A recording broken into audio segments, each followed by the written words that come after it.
자, 24학년도 3월 고2 모의고사 풀어보도록 할게요.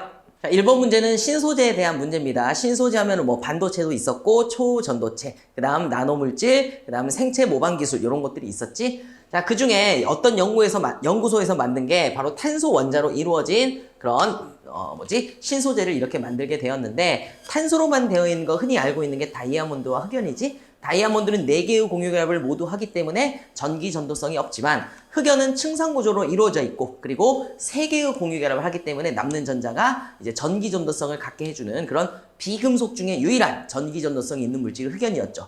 그 흑연의 층상구조에서 한 층을 이렇게 떼어내서 만든 신소재가 바로 뭐야? 그래핀이다라고 이야기를 할 수가 있겠습니다.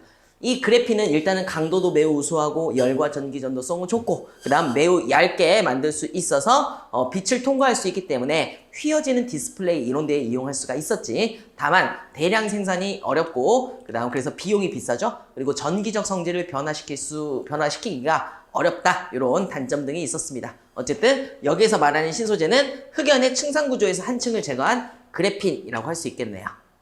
2번 문제 보도록 합시다. 일상생활에서 사용하고 여러 가지 물질인데, 제설제로 사용되는 염화칼슘과 그 다음 단맛을 내기 위해서 필요한 설탕, 이 2가지 물질에 대해서 나와 있네. 그럼 우리는 화학결합의 종류는 2가지가 있는데, 이온결합과 공유결합 이렇게 2개로 나눌 수가 있겠지.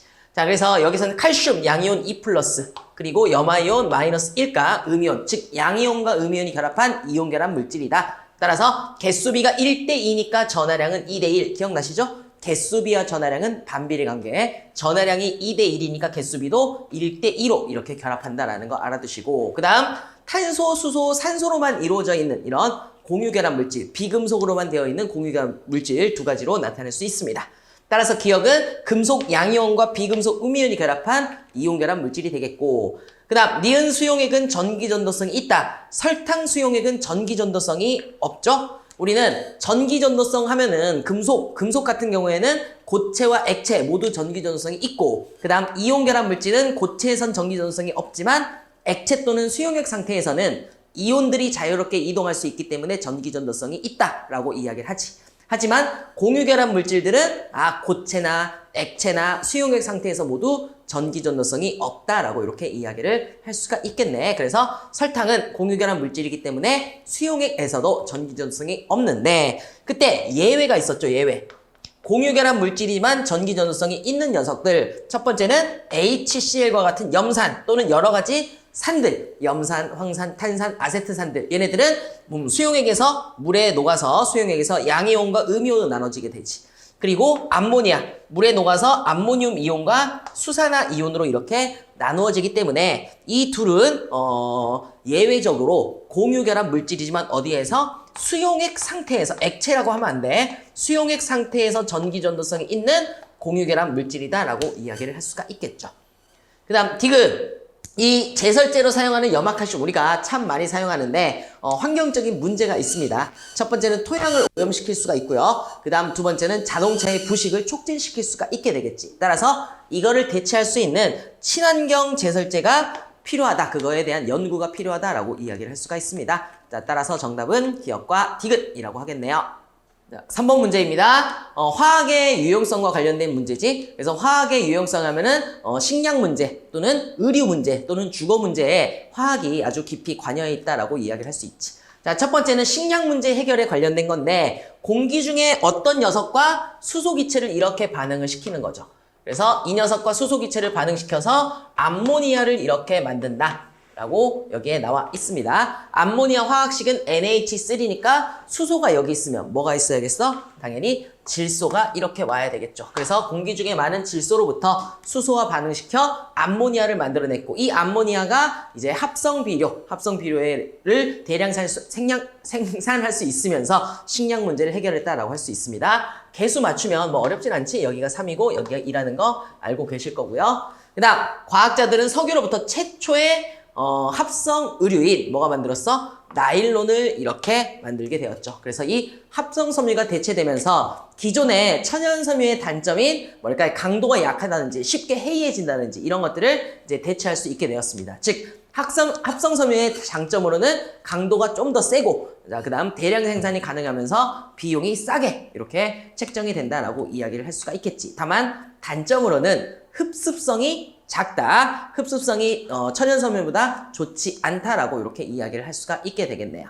어쨌든 정답은 4번 질소와 합성섬유라고 할 수 있겠습니다. 자, 4번 문제입니다. 원소 A부터 D 중에 하나인데 이 A부터 D를 기억부터 리을 여기에 알맞게 배치하는 게 되겠죠. 주기율표 여러분들 잘 알고 계시죠? 1학기 기말고사 보려면 주기율표를 확실하게 알고 있어야 되는데 랜덤하게 채울 수 있어야 돼. 이 녀석이 누구지? 3주기 17쪽 원소인 염소. 그 다음 이 녀석은 2주기 16쪽 원소인 산소. 이 녀석은 2주기 1쪽인 리튬, 그 다음 이 녀석은 3주기 2족인 마그네슘. 요 정도 여러분들 할 수 있어야 되고요. 아, 얘는 탄소고 규소고 그 다음 인이고 질소고 플로린이고 황이다. 이런 것들 빠르게 할 수 있어야 돼. 자, 근데 A와 B는 금속 원소다라고 이렇게 되어 있네요. 금속 원소는 양이온이 잘 되는 녀석들이잖아. 자, 그래서 여기에 있는 리튬과 마그네슘은 플러스 1가 플러스 2가가 잘 되기 때문에 양이온이고 금속 원소고, 여기에 있는 산소와 염소는 비금속 원소다. 그래서 이렇게 딱 나누게 되면 이쪽에 A와 B가 있고 이쪽에 C와 D가 있다라고 할 수가 있겠네. 그 다음 이 B와 C의 원자가 전자수의 합이 9다라고 되어 있죠. 그럼 원자가 전자수는 1쪽부터 1개, 2개, 3개, 4개, 5개, 그 다음 6개, 7개, 18쪽 원소는 원자가 전자수가 빵개다라고 이렇게 되어 있지. 그러면 여기에서 우리는 이 1쪽 원소, 2쪽 원소, 16쪽 원소, 17쪽 원소가 후보에 있는데 얘네들의 원자가 전자수의 합이 9가 되려면 어떻게? 여기에 2개랑 7개의 조합밖에 안 되게 되겠네. 자, 따라서 B와 C는 이 디귿과 그 다음 리을 중에 하나인데 위에 있는 A와 B, 그래서 아래는 B와 C니까 공통되는 원소가 바로 누구냐? B다, 디귿이다라고 이렇게 이야기를 할 수가 있게 되겠습니다. 자, 따라서 이게 뭐냐면 B라고 이야기를 할 수 있고, 자, 그 다음은 이제 A와 B는 금속 원소라고 했으니까 자연스럽게 이 녀석이 A다라고 할 수가 있겠죠. 자, 그 다음 여기에서 C, B와 C의 원자가 전자수의 합이 9라고 했으니까 이 녀석이 C가 되겠고, 그럼 나머지 이 산소가 D가 될 수가 있겠네요. 그래서 기억, 니은, 디귿, 리을 순서대로 A, D, B, C. 그래서 2번이 정답이 되겠습니다. 자, 5번 문제는 일상생활에서의 중화반응과 관련된 문제가 되겠지. 벌에 쏘였을 때 암모니아수를 바른다. 암모니아는 염기성 물질이다. 약한 염기다라고 알고 계실 거고, 생선 비린내를 없애기 위해서 레몬즙, 신맛이 보통 산성 물질이다라고 하지. 그래서 이게 산성. 그 다음 위산 속에는 염산이 있어서 속쓰림을 나타나게 되는데 그 속쓰림을 제거하기 위해서 제산제, 염기성 물질을 이렇게 먹어주는 거죠. 제산제로 쓰이는 거는 여러분 뭐지? 약한 염기, 약염기인 뭐 수산화 마그네슘 또는 수산화 알루미늄 같은 녀석들이 제산제로 쓰일 수가 있습니다. 자, 보기를 볼까요? BTB 용액을 떨어뜨리면 기억에 파란색으로 변한다라고 했는데 BTB 용액은 산성, 중성, 염기성 순서대로 노, 초, 파 이렇게 된다고 알고 있지? 산성, 중성, 염기성이야. 그래서 염기성이기 때문에 파란색이다 라고 이야기를 할 수가 있겠습니다. 그 다음 니은 산성 물질에 마그네슘 조각을 넣으면 산에 금속을 넣으면 수소 기체가 발생한다라는 거 알고 계시죠? 그래서 수소 기체가 발생한다. 맞는 보기가 되겠고, 혹시라도 내신에서 수소 기체에서 H라고 나오는 경우가 있는데 H라고 하면 안 되고요. 수소 기체이기 때문에 성질을 나타내는, 즉 그 가연성, 즉 성냥불을 댔을 때 펑 하고 터지는 성질이 나타나려면 바로 H2 분자 상태가 되는 거 알아두시면 되겠습니다. 그 다음 니은과 디귿을 혼합하면 중화반응이 일어난다. 중화반응이 일어나려면 산과 염기가 반응해야 되지. 그래서 니은은 산이고 디귿은 염기이기 때문에 중화반응이 일어난다 라고 할 수가 있겠네. 정답은 기억, 니은, 디귿 5번이 되겠습니다. 6번 탄소화합물에 대한 얘기죠. 가는 CH4 메테인이고 얘는 CH3COOH 아세트산이 되겠지. 그래서 이 COOH 중에 이 부분이 떨어져 나가서 산성을 나타낼 수가 있는 거고, 자, 그 다음 에탄올 되겠죠? 에탄올은 OH가 있다고 해서 염기성이 아니라 중성이라는 거 알아두시면 됩니다. 자, 그래서 기억, 가는 액화, 잘 봐야 돼. 이 메테인은 액화 천연가스로서 LNG, 액화 천연가스는 LNG고 뷰테인이나 프로페인은 액화 석유가스로서 LPG라고 하는 거지. 그래서 이 녀석의 주성분은 액화천연가스 LNG 맞다라고 할 수 있습니다. 그 다음 나는 식초의 성분이다. 아세트산은 식초의 성분이죠. 그 다음 디귿 분자당 H 원자수. 여기에는 H가 몇 개? 4개. 여기에도 4개. 근데 여기에는 6개가 있기 때문에 다가 분자당 H수가 가장 많다라고 할 수가 있고, 나중에 화학에서는 1g당 또는 같은 질량당 수소 원자수 이런 것들이 나올 수가 있는데, 그런 거 문제 풀 때 다른 방법을 해야 되는 거 알고 계시죠? 그때 문제가 나오면 다시 한번 해보도록 하겠습니다. 자, 어쨌든 정답은 5번이 되겠네요.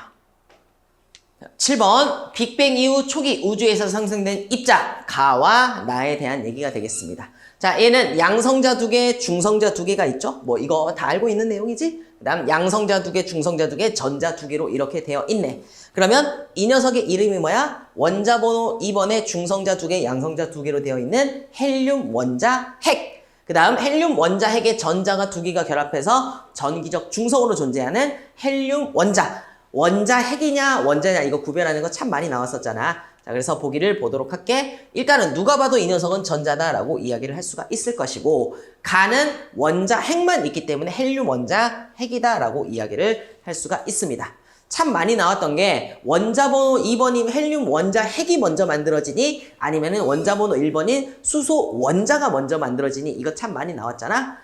원자 핵은 빅뱅 이후에 특히 헬륨 원자 핵은 3분일 때 이렇게 만들어졌고, 나중에 온도가 매우 낮아져서 3000켈빈이 된 시기, 즉 38만 년이 되면 이 원자 핵과 전자가 결합해서 원자가 만들어지고 투명한 우주가 되었다라는 걸 배웠잖아.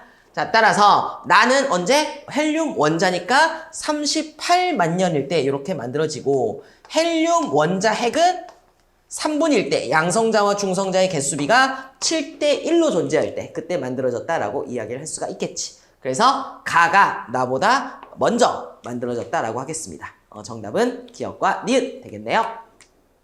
자, 8번입니다. 국회의사당의 지붕색에 대한 얘기인데, 국회의사당의 푸른색 지붕이 원래 붉은색이었대. 근데 왜 달라졌을까라고 이렇게 묻는 문제죠. 자, 그러면 이 구리가 뭐를 잃고 뭐가 되어서 구리 이온이 되었을까? 자, 그러면 전기적으로 중성인 구리가 뭐를 잃었겠어? 플러스 이가 양이온이 되었기 때문에 전자를 잃어서 양이온이 이렇게 되었다라고 이야기를 할 수가 있겠지. 우리는 산화원원 반응의 이제 정의로서 첫 번째는 산소를 가지고 이야기를 하잖아. 산소를 얻으면 산화, 산소를 잃으면 환원. 그리고 전자를 잃으면 산화, 전자를 얻으면 환원이다. 산소와 전자를 반대로 이렇게 생각해 주시면 됩니다. 그래서 전자를 잃었기 때문에 이 녀석은 뭐다? 산화되었다라고 이야기를 할 수가 있게 되겠죠. 따라서 정답은 기억은 전자, 니은은 산화해서 1번이 되겠습니다. 자, 9번 문제 보도록 하죠.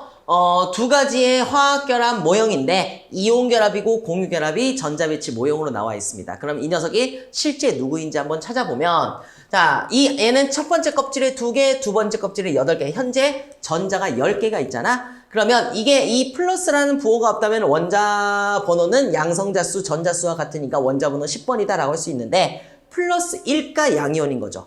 자, 그러면 이 플러스라는 걸 우리가 두 가지로 해석할 수가 있는데, 전자를 하나 잃어서 플러스 1가 양이온이 되었으므로 너는 원자 번호 11번이다 라고 이렇게 찾아낼 수도 있고, 자, 또는 모든 원자는 전기적 중성인데 플러스 1이라는 것은 양성자가 전자보다 하나 더 많다라고도 이렇게 해석할 수가 있어. 따라서 이 녀석은 원자 번호 11번인 나트륨 이온이다 라고 이렇게 찾아낼 수가 있고, 자, 똑같이 이 녀석은 전자가 현재 10개가 있는 상태인데 마이너스 1가 음이온이라는 것은 전자를 하나 얻어서 10개가 됐다라고도 생각할 수가 있지만, 또는 전자가 지금 현재 10개가 있는데 양성자 수보다 하나가 더 많다라고 이야기를 할 수가 있습니다. 그래서 이 녀석의 원자 번호는 9번이다 라고 할 수 있지. 9번은 누구야? 플로린 화이온이다 라고 할 수가 있게 되겠죠. 자, 근데 공유결합은 되게 단순해. 공유결합은 전자를 공유하는 거잖아. 반띵 해주면 되는 거지.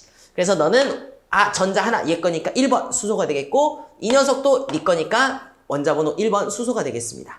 그리고 나머지 전자가 이 D 원소 건데 하나, 둘, 셋, 넷, 다섯, 여섯, 일곱, 8번이다 라고 할 수가 있겠지. 자, 따라서 C는 H고 D는 산소에서 H2O의 전자배치 모형이다라고 할 수 있겠네요.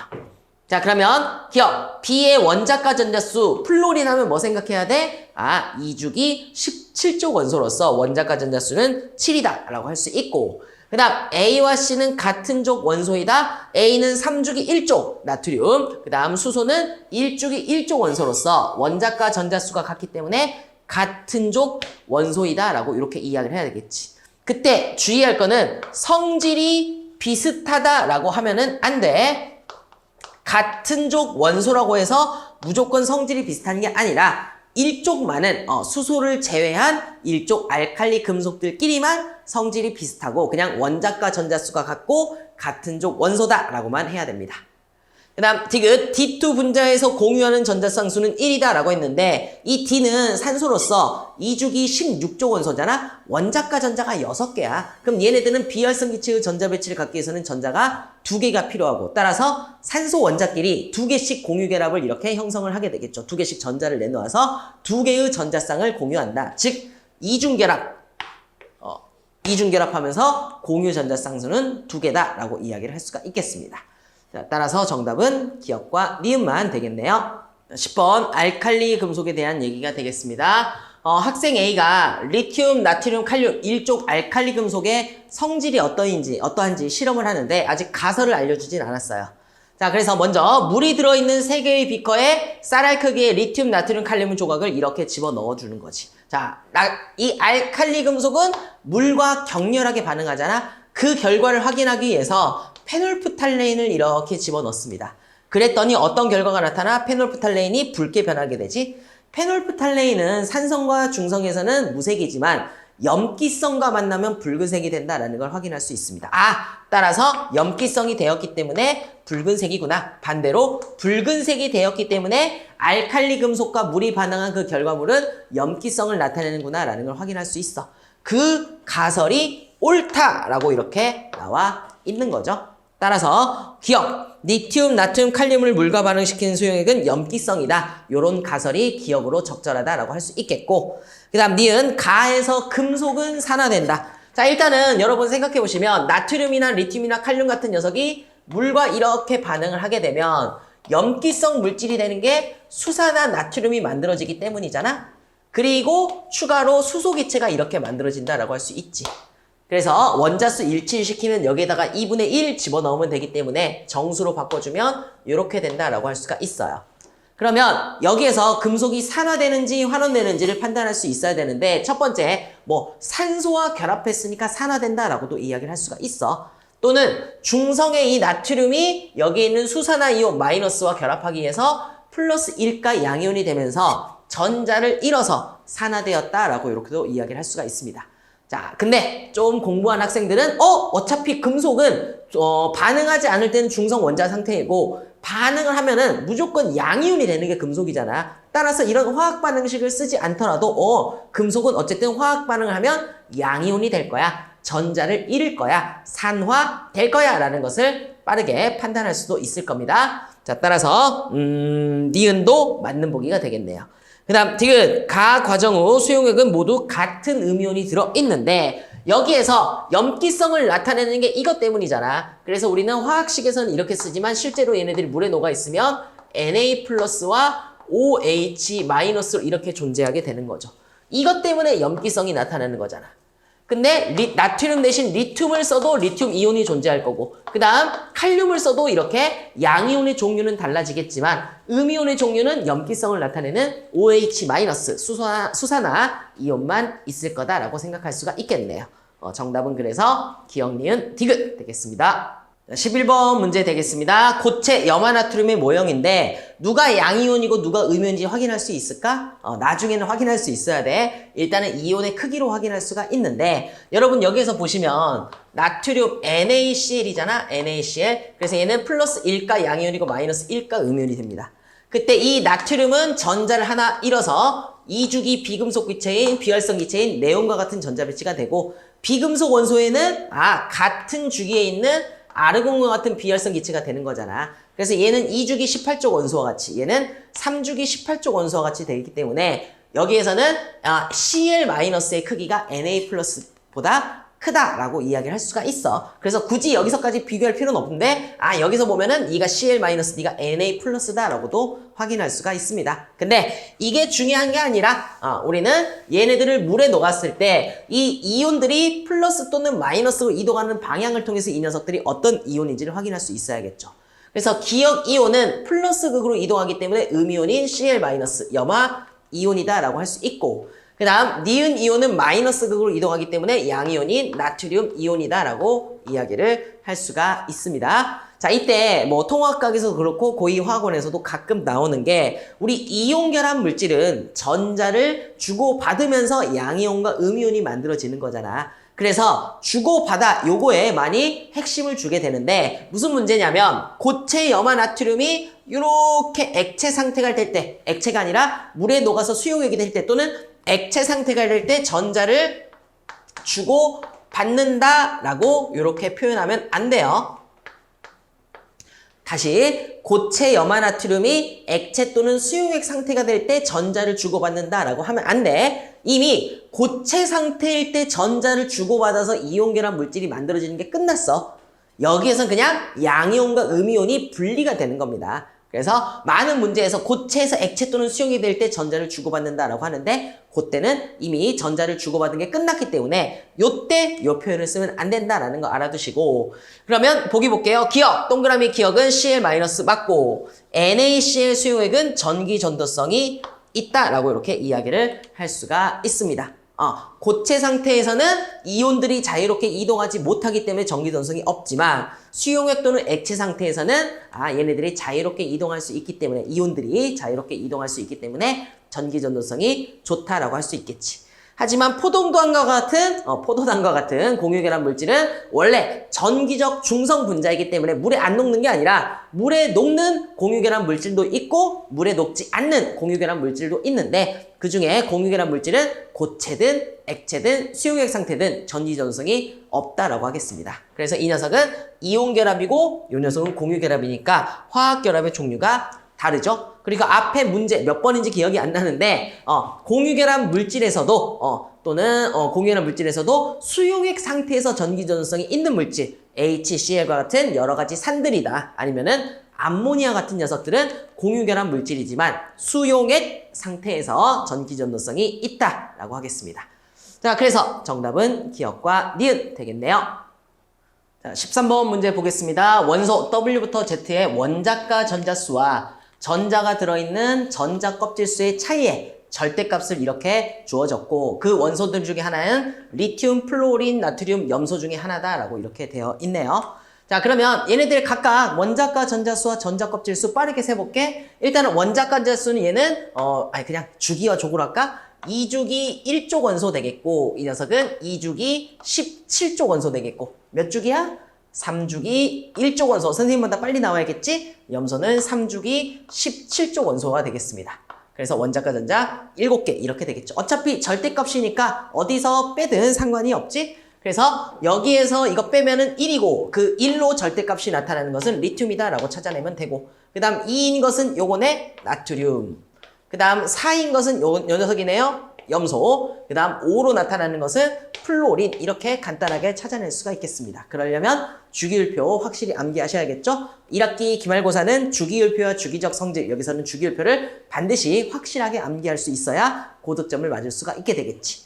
자, 따라서 기억 W는 리튬이 되겠죠? 나트륨이 아니라. 그 다음 Y와 Z는 3주기 17쪽, 2주기 17쪽, 3주기 17쪽과 2주기 17쪽이니까 원자과 전자수가 같아서 화학적 성질이 같다 그러면 안 돼. 화학적 성질이 비슷하다라고 이야기를 해야 되고 그 다음 X와 Z, X와 Y지? X와 Y는 3주기 그래서 전자 껍질수가 같다라고 이야기를 하겠습니다.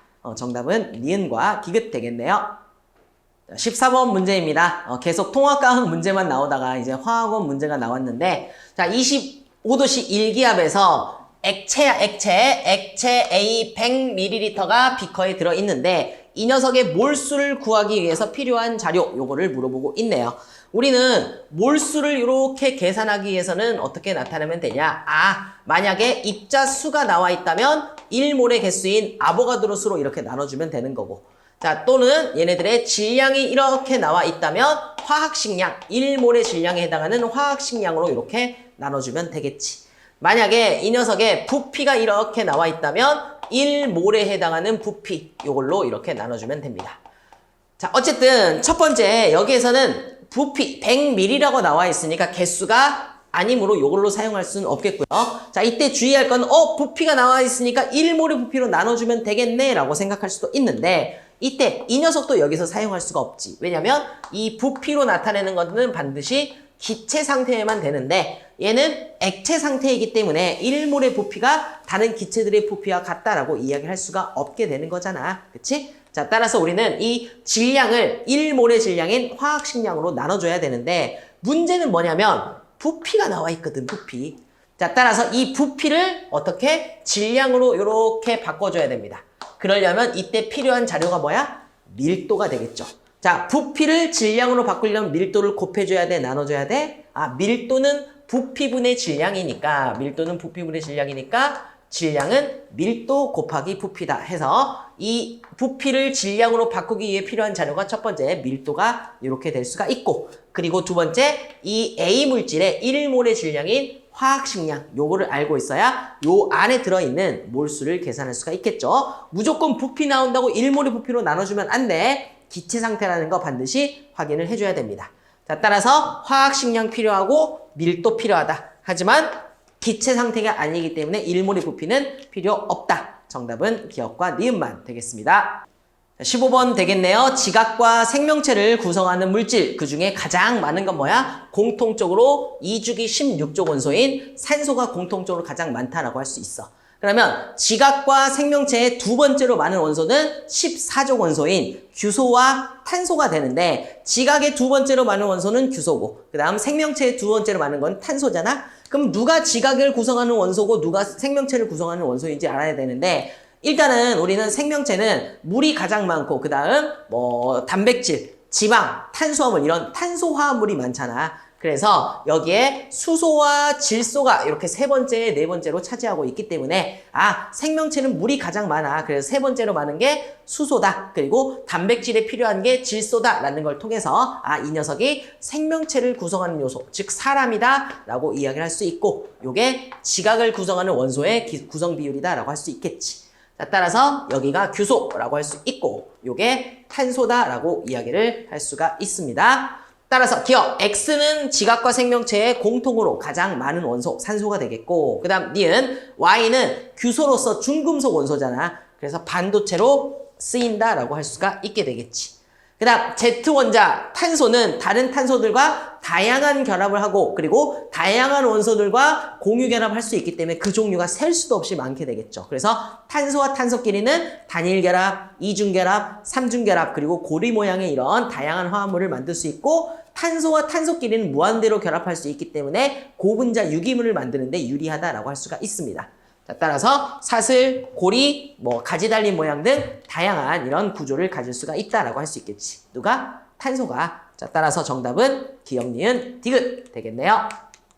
16번 문제입니다. 중화반응과 관련된 문제인데 염기성 물질인 수산화칼륨에다가 묽은 염산을 조금씩 집어넣고 있는 그런 상태입니다. 자, 그때 이 안에 들어있는 양이온의 모형만을 나타내 줬는데 일단 여기서 보시면 얘는 칼륨 플러스 1가 양이온, 수산화이온 마이너스 1가 그 다음 염산의 수소이온 플러스 염화이온은 마이너스 1가 음이온이죠. 그러면 모든 양이온과 음이온이 플러스 1가 마이너스 1가니까 중화반응하면 여러분 뭘 떠올려야 돼? 항상 전기적 중성이 유지돼야 된다. 전기적 중성이면 양이온의 전하량의 총합과 음이온의 전하량의 총합이 같아야 되는데 플러스 1가 마이너스 1가로만 구성되어 있으면 양이온 수와 음이온 수가 같다라고만 이렇게 나타내도 돼. 그래서 양이온만을 나타냈다 그 말은 음이온도 이와 똑같은 숫자로 들어있다라고 이야기를 할 수가 있겠지.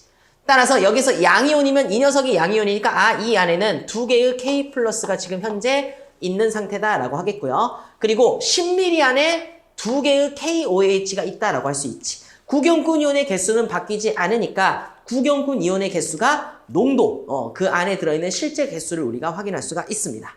자, 그리고 여기에다가 묽은 염산 10ml 이렇게 첨가했는데도 구경꾼 이온인 칼륨 이온은 변하지가 않게 되겠죠. 그리고 또 집어넣었더니 여기에 두 개의 칼륨 이온은 맞는데 전에 없던 새로운 이온이 나타났습니다. 그게 양이온이야. 그럼 누구겠어? 바로 여기 있는 H 플러스다라고 이렇게 찾아낼 수가 있게 되겠죠. 그러면 H 플러스가 이렇게 두 개가 생겼는데 이걸 통해서 우리는 묽은 염산의 농도를 찾아낼 수는 없어. 구경꾼 이온의 개수를 알아야 된다라는 얘기가 되겠죠. 자, 그러면 여기에서는 일단은 양이온만 나와 있지만 음이온으로는 두 개의 OH-가 있다라고 이렇게 찾아낼 수가 있습니다. 근데 이 지점에서는 OH-와 Cl-가 함께 있는지 또는 Cl-만 있는지 이거를 확인할 수가 없어. 근데 마지막 세 번째를 보니까 H 플러스가 들어가 있네? 알자 이온까지끼리는 절대 함께 존재할 수가 없게 되는 거잖아. 따라서 요 안에는 OH-가 100% 없다라고 확인할 수 있습니다. H 플러스가 있으니까. 그러면 여기에 전체 양이온의 전하량 합이 플러스 4, 즉 양이온이 4개 있으니까 음이온도 4개가 있어야 되는데 OH-가 없으니까 여기 있는 모든 음이온은 Cl-4개다라고 이야기를 할 수가 있겠지.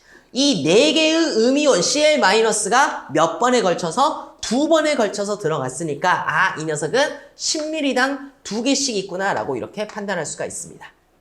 자, 따라서 우리는 이때 이온 모형, 특정 용액에 들어있는 이온의 종류와 수를 알려면 무조건 구경꾼 이온부터 해주는 거야. 그래서 2개의 칼륨 이온이 있고 여기에 HCl 2개를 넣었으니까 2개의 Cl-가 이렇게 들어가겠지. 그 다음에 전기적 중성이 안 맞는다면 마지막에 알자 이온으로 전기적 중성을 맞춰주면 되는데 음이온 2개, 양이온 2개 있으니까 얘는 여기에서 전기적 중성이 맞춰졌고 중화점에 여기에서 도달했다라고 확인할 수가 있습니다. 자, 따라서 기억! 네모는 전에 없던 새로운 이온인 H 플러스라고 할 수가 있고요. 그 다음 나는 중성이지? 중성이다라고 하겠습니다. 그 다음 전체 이온수, 여기엔 전체 이온수 몇 개? 4개. 여기엔 전체 이온수 몇 개? 6개가 있게 되면 저기네요. 여기에도 전체 이온수는 4개다라고 할 수가 있겠네요. 같다라고도 할 수 있고 그 다음 여러분 전체 이온수로 이렇게 따져보면 중화점까지는 그 개수가 이렇게 갔다가 중화점 이후부터 이렇게 증가하게 되는 거잖아. 그래서 포인트로 짚어보자면 여기가 가지점, 여기가 중화점 나지점, 그 다음 여기가 중화점 다지점이다. 이렇게 그래프를 통해서도 확인할 수 있는 그런 습관을 들이시면 좋겠습니다. 자, 어쨌든 정답은 기억만 되겠네요. 17번 문제 보겠습니다. 금속과 금속 양이온의 산화환원 반응이지 금속이 전자를 잃으면 산화, 금속이 전자를 얻으면 환원이다. 이때 금속과 금속 양이온의 산화환원 반응이 중요한 게 뭐야? 얻은 전자수와 잃은 전자수가 같다. 즉 반응 전 총 전하량의 합과 반응 후의 총 전하량의 합이 같아야 된다는 게 포인트가 되겠죠. 그래서 1과 2에 각각 A, E 플러스 이온이 들어있는 수용액에 그리고 B 플러스가 E 플러스가 들어있는 수용액을 넣고 여기에는 B를 집어넣고 여기에는 C를 이렇게 집어넣어서 그 결과를 봤더니 A, E 플러스에 B, E 플러스를 이렇게 집어넣었어. 그럼 어떻게 된 거야? 얘가 이렇게 B, E 플러스로 산화가 되고 그 다음 이 녀석은 A로 이렇게 금속으로 환원이 이렇게 될 수가 있게 되겠지. 그때 너도 전하량이 E 플러스고 너도 전하량이 E 플러스니까 너가 하나가 들어오면 하나 빠져나가고 하나 들어오면 또 하나 빠져나가고 해서 반응 전과 반응 후의 전체 양이온의 개수는 같다라고 할 수가 있어. 근데 B2 플러스에 이렇게 집어넣었는데 B 플러스 수용액에 C를 집어넣었는데 C는 플러스 3가 양이온이 이렇게 돼 있거든. 그러면 이 C가 산화되면서 C가 이렇게 산화되면서 C 3 플러스가 되면 얘가 이제 환원되면서 B로 환원되는 거잖아. 그때 얘네들은 전과 후의 전하량의 합이 같아야 된다. 이때 중요한 게 또 뭐였냐면 얘네들의 개수비는 뭐에 반비례하나? 전하량에 반비례한다라고 이렇게 이야기를 할 수가 있어요. 한마디로 같은 전하량이 되려면 전하량이 작은 녀석은 개수가 많아야 되고 전하량이 큰 녀석은 개수가 좀만 있으면 된다라는 거잖아. 따라서 전하량 B가 2대 3이니까 이때 반응에 참여한 이온수는 3대 2의 개수비로 이렇게 반응한다라고 이야기를 할 수가 있게 되겠습니다. 즉, 2개의 C3 플러스 이온이 이렇게 산화가 되면 3개의 B2 플러스 이온이 환원되면서 이렇게 반응 전과 반응 후에 전체 양이온의 개수가 같아진다라고 이야기를 할 수가 있겠지. 정확하게 하면 3N개, 2N개 이렇게 써줘야 되는데 말이야. 자, 보기 볼게요. 기억 1에서 B는 전자를 잃고 산화되었다. 맞는 보기가 되겠고, 그 다음 니은 2에서 전자는 여기 있는 C에서 B2 플러스로 이동하기 때문에 얘는 양이온이 되고 얘는 중성 원자로 이렇게 되돌아가는 게 되겠지. 자, 따라서 니은은 반대가 돼야 돼. C에서 B 양이온으로 이렇게 전자가 이동돼야 된다라고 해야 되고, 그 다음 디귿 2에서 수용액이 들어있는 양이온의 수는 증가 감소 일정, 전하량이 큰 녀석이 만들어졌으니까 개수는 줄어들어야 되겠죠. 그쵸? 자, 그래서 처음에는 얘가 3개가 있었다면 나중에는 3 플러스짜리가 2개로 이렇게 변화해 간다라고 이야기할 수가 있어. 따라서 전하량이 더 큰 녀석이 만들어졌으니까 양이온 수는 감소해야 된다라고 하겠습니다. 그래서 디귿도 틀린 보기가 되겠네요. 정답은 기억 1번이 되겠습니다. 자, 18번 문제 되겠습니다. 상대적 원자량에 대한 얘기지. 우리는 실제 원자나 분자들은 너무 질량이 작아서 실제 질량을 사용하기 어렵기 때문에 12탄소를 기준으로 우리는 12탄소의 원자량은 11이라고 기준을 둔 다음에 얘네들의 상대적 원자량을 이렇게 사용하고 있습니다. 자, 그러면 여기에서 이렇게 보시면 X원자 4개랑 Y원자 1개의 질량이 같다는 뜻이잖아. 4개의 X랑 1개의 Y의 질량이 같다. 이때 개수비와 원자량은 반비례 관계다라고 이야기를 했지. 그러면 개수비가 4대 1이면 원자량비는 1대 4가 이렇게 된다라고 찾아내면 됩니다. 그러면 1짜리가 4개 있고 4짜리가 하나가 있으니까 이래서 원자량비는 1대 4다라고 간단하게 찾아내면 되고, 여기에서는 Y원자 2개랑 그리고 Z원자 1개의 원자량이 같으니까 역시 이때 원자량은 너는 1대 2다 라고 이렇게 찾아낼 수가 있겠지. 근데 여기는 1대 4고 여기는 1대 2니까 공통되는 원소인 이 Y를 같게 맞춰주면 편하잖아? 큰 숫자로 맞춰주면 편하죠. 그래서 Y의 원자량이 4라고 한다면 4배 뻥튀기 했기 때문에 Z의 원자량은 8이다 라고 이렇게 해서 X, Y, Z의 상대적 원자량을 찾아낼 수가 있어. 자, 따라서 기억, 원자량은 Y가 4고 X가 1이니까 Y가 더 크다라고 할 수가 있고, 그 다음 니은 X1몰에 들어있는 X 원자수는 당연히 1이 되겠지? 이 문제가 왜 나온지 모르겠네요. Y2 1몰에 들어있는 Y 원자수는 Y2잖아. 얘는 Y2. 그래서 1몰에 들어있는 Y 원자수는 2니까 2분의 1이다라고 하겠어. 왜 8이라는 숫자가 나왔는지 모르겠네요. 그 다음 디귿 ZY2 1g에 들어있는 Y 원자수랑 ZY3 1g이 들어있는 Y 원자수는 6분의 5다라고 이렇게 되어 있는데 두 가지 방법이 있지. 이 1g당 이란 표현이 나왔을 때 우리는 어떻게 우리가 해석을 하면 되냐. 일단은 ZY2라면 이 녀석의 분자량은 얼마야? 16이다 라고 이렇게 이야기를 할 수가 있겠고, ZY3면 8 더하기 10이니까 이 녀석의 분자량은 20이다 라고 나타날 수가 있어. 자, 따라서 1g에 들어있으면 전체 분자량으로 나눠주면 되죠. 그래서 얘는 16g의 ZY2가 하나 있는데 1g이면 16분의 1개 있는 거고, 거기에 Y 원자수 물어봤으니까 2 해주면 돼. 그리고 ZY3는 분자량이 20인데 이때 Y 원자수가 몇 개냐? 3개다 라고 이렇게 나타낼 수가 있게 되겠습니다.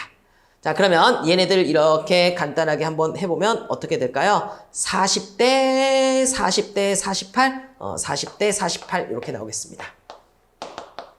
40대 48이면 8, 5, 40, 6, 8에 48에서 5대 6 나오겠네. 이게 ZY2고 이게 ZY3니까 5대 6 이렇게 전체 분자량으로 나눠주는 방법이 하나가 있고, 그리고 두 번째 1g당이다 라는 판은 무슨 표현이 했어? 같은 질량당이다 라는 표현이 되는 거잖아. 같은 질량에. 그래서 얘랑 똑같이 해주면 돼. 개수비가 4대 1이면 얘네들의 원자량비는 1대 4다 라고 나와 있잖아. 이거를 반대로 해보면 원자량비가 1대 4면 얘네들이 질량이 같아지려면 개수비는 몇 대면 반대로 4대 1이다 라고 이렇게 해주면 되겠죠. 즉 너랑 1g당 그러면 질량이 같으려면 너는 16개 있으면 되고, 그리고 너는 20개 있으면 된다라는 뜻이야. 그래서 20개 대 16 이렇게 있으면 이때 1g당 같은 질량이 되는 거고, 얘를 4로 나누면 5 대 4가 이렇게 되겠지. 자, 그러면 여기에서 한번 보도록 할게요. 이때 같은 질량이 들어있는 Y 원자수인데 전체 ZY2가 5개일 때의 질량이 같고 여기에 Y 원자수 1을 이렇게 곱해주면 됩니다. 그리고 여기에서는 ZY3 4개가 있을 때 얘네들의 질량이 같고 그때 있는 Y 원자수는 3개다 라고 이렇게 나타낼 수가 있겠지. 그러면 이거 쓱쓱 약분이 되면 6분의 5 이렇게도 나타낼 수가 있게 되겠어요. 아시겠습니까? 다시 한번 해볼까? ZY2가 이렇게 있어. 그리고 ZY3가 이렇게 있어. 저기다가 너무 약식으로 푼 것 같아서 이 녀석의 분자량은 16이고 이 녀석의 분자량은 20이야. 그러면 얘네들은 1g당 그러면 뭐라고? 같은 질량당. 즉 이 녀석의 질량이 이렇게 같으려면 분자량비가 4대 5니까 얘네들은 5개, 4개 있을 때 질량이 같다. 1g당 이란 뜻은 같은 질량일 때라는 뜻이라고. 요때 Y 원자수니까 요때 Y 원자수는 몇 개? 10개. 요때 Y 원자수는 12개 해서 5 대 6이 이렇게 나온다라는 뜻이 되겠습니다. 이렇게도 할 수 있어야 되고 이렇게도 할 수 있으면 좋겠네. 그래서 정답은 기억과 디귿만 되겠어요. 19번 문제입니다. 중화반응의 양적 관계에 관련된 문제지. 통합과학에서는 그냥 이렇게 전체 이온수와 부피만 나오는데 이제 여러분 고2가 되면은 고2가 됐으니까 2학기 기말고사 때는 몰 농도가 다시 나오게 돼. 그래서 몰 농도와 부피 관계를 이용해서 몰수를 계산하고 양적 관계를 파악하는 문제들이 나오게 됩니다. 조금 어렵지만 노력하면은 쉽게 할 수 있어요. 일단은 양적 관계보단 쉬워.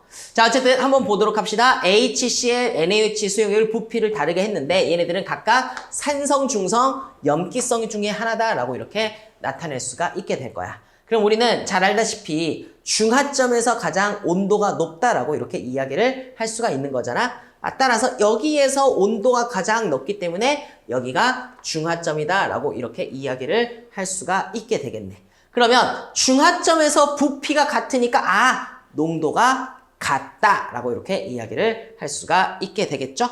자, 따라서 얘는 다시 이야기를 하자면 중하점에서 부피가 같다, 농도가 같다라고 한다면 얘는 부피를 우리는 개수다라고 간단하게 생각을 해주면 됩니다. 따라서 여기서는 이제 4mm, 6mm, 10mm 이렇게 있던 것들을 4개, 6개, 10개라고 생각하면 되고 8mm, 6mm, 2mm를 8개, 6개, 2개 있다라고 이렇게 생각을 해주면 되겠네. 자, 그러면 전체 이온수, 이 전체 이온수는 누가 결정해? 바로 많은 양, 산과 염기 중에 많은 양이 결정을 하고 이 많은 양에다가 곱하기 2 해주면 전체 이온수가 나오게 되는 거지. 그러면 여기는 산 4개, 염기 8개가 있으니까 이 녀석이 많은 양이네. 따라서 많은 양에다가 2를 곱해준 16개가 전체 이온수가 되겠고. 자, 그 다음 여기서는 6개, 6개 있으니까 2개 곱해준 12개 되겠고요. 10개, 2개 있으니까 많은 양에 곱하기 2 하면 그게 바로 전체 이온수 20개가 된다라고 찾아낼 수가 있습니다. 따라서 기억! 나는 가장 온도가 높기 때문에 중하점, 중성 지점이다 라고 이야기를 할 수가 있겠지. 그 다음 생성된 H2O의 분자수, 이 녀석은 누가 결정하냐? 산과 염기 중에 적은 놈이 결정을 한다.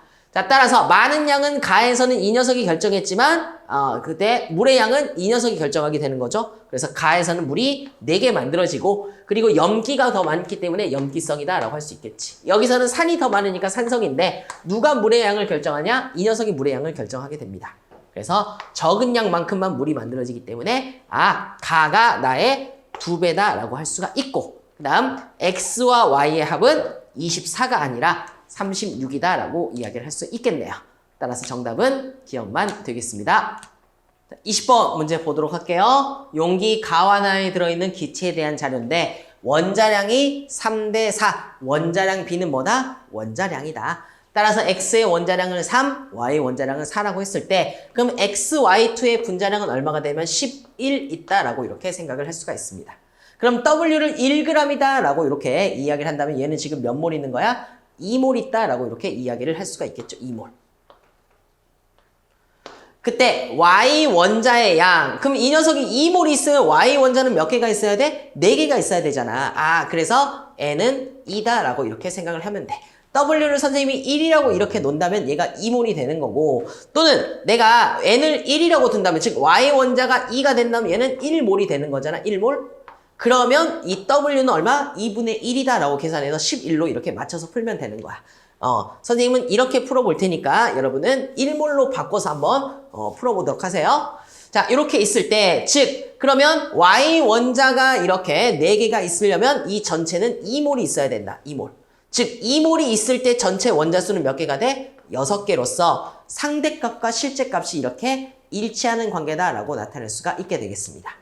자, 그러면 여기에서 Y 원자의 수를 우리는 N을 2라고 했으니까 2라고 이렇게 나타내 보면, 자, 보세요. 그럼 여기에는 Y가 여기에만 있잖아. 따라서 얘는 지금 2몰 있다라고 이렇게 나타낼 수가 있습니다. 그리고 이 녀석은 지금 몇 몰인지 모르겠는데 선생님이 A몰 있다라고 한번 해보도록 할게. 그러면 상대값과 실제값이 지금 일치하는 상태이기 때문에 요거와 관련 있는 숫자를 한번 나타내보면 전체 원자 수는 5A개가 있고 그리고 여기에는 전체 원자 수는 6개가 있는데 요게 몇 개다? 11개가 돼야 된다라고 이야기를 할 수가 있어. 따라서 A는 얼마? 1이다 라고 할 수 있겠지. 아, 그래서 너는 현재 1몰 있는 거구나 라고 나타낼 수 있습니다. 그러면 여기에서 Z의 원자량을 알아야 되는데 너 1몰의 질량과 너 2몰의 질량의 합이 13W가 된다라고 이렇게 나타내면 되는 거잖아. 자, 따라서 요거에 대해서 식을 한번 나타내 보도록 할게요. 13g이 되려면 X 원자 하나가 있잖아. X 원자 하나니까 3. 아까 원자량이 3이라고 했고요. 그 다음 Y 원자는 여기에 5개, 여기에 4개, 또 여기 4개 있으니까 8Z. 플러스 Y가 몇 개 있어? 2개가 이렇게 있는 거지. Y 2개면 8이다 라고 이렇게 나타낼 수가 있겠네요. 그러면 요거 쑥쑥쑥 지워지면 여기가 2가 되겠고 따라서 Z는 4분의 1이다 라고 이렇게 나타낼 수가 있겠습니다. 그러면 문제는 X의 원자량분의 Z의 원자량이니까 얼마지? X의 원자량은 3이고 Z의 원자량은 4분의 1이므로 12분의 1이 이렇게 정답이 나오게 되겠네요. 뭐 간단하죠? 자, 그러면 여러분한테 해보라고 했는데 이번에는 선생님이 다르게 한번 해볼게요. 자, 이 녀석의 분자량이 11인 건 변화가 없는데 일단은 22W가 얼마인지 모르겠다라고 가정하고 이때 Y의 양이 2몰이다 라고 한번 나타내볼게요. N을 1이다 라고 해서 너는 2몰 있다 라고 이렇게 나타내 보도록 하겠습니다. Y 원자가 2몰이 있으면 너는 지금 몇 몰이 있을 때야? 1몰 있을 때다 라고 할 수가 있겠지. 얘가 1몰 있으면 그때 Y 원자수가 2몰이다 라고 할 수 있죠. 그러면 이 W가 얼마다? 11이 돼야 되니까 W는 2분의 1이다 라고 생각하면 돼. 그러면 이 값은 얼마가 되냐면 2분의 13, 6.5g이 있다라고 생각하면 되겠죠. 그러면 그때 이 녀석은 원자수가 1몰일 때 원자수가 3개니까 상대값은 6인데 실제값은 얼마? 3이다 라고 이렇게 나타내면 되겠습니다. 그러면 여기선 6대 11이니까 이때 실제 원자수는 5.5개다 라고 이렇게 나타낼 수가 있게 되겠지. 그럼 여기에서 Y 원자의 양이 N개라고 했으니까 너는 현재 Y가 여기에 있으므로 얘만 1몰이다 라고 할 수 있고 그럼 이 녀석이 A몰 있다 라고 이렇게 이야기를 했을 때 자, 그때 5.5개의 전체 원자수가 나오려면 5원자 분자니까 5A개고 플러스 3원자 분자니까 3 이렇게 나타내면 되겠죠. 그러면 5A는 2.5니까 A는 0.5라고 나타내면 되겠습니다. 따라서 너는 0.5개 있다라고 생각하면 돼. 따라서 요거 가지고 이제 맞춰보면 Z의 원자량 알기 위해서 6.5g이 나오려면 0.5개의 X가 있으니까 1.5, X의 원자량은 3이었죠? 그리고 0.5개의 Z4니까 Z 2개에 또 Z 2개 있으니까 4Z. 그 다음 Y의 원자량은 4라고 했으니까 요거를 이렇게 나타내시면 됩니다. 자, 그러면 어떻게 되나요? 5.5고 5.5니까 얘는 2 이렇게 나오고 Z의 원자량은 4분의 1이다 라고 해서 아까랑 똑같은 결과가 나타날 수가 있겠습니다. 너무 빨랐나요? 그건 아니죠. 얘를 11로 맞추던지 아니면은 22로 맞추던지 여러분 편하신 대로 이렇게 계산을 하면 되겠습니다. 어쨌든 정답은 2번이 되겠네요. 고생하셨습니다.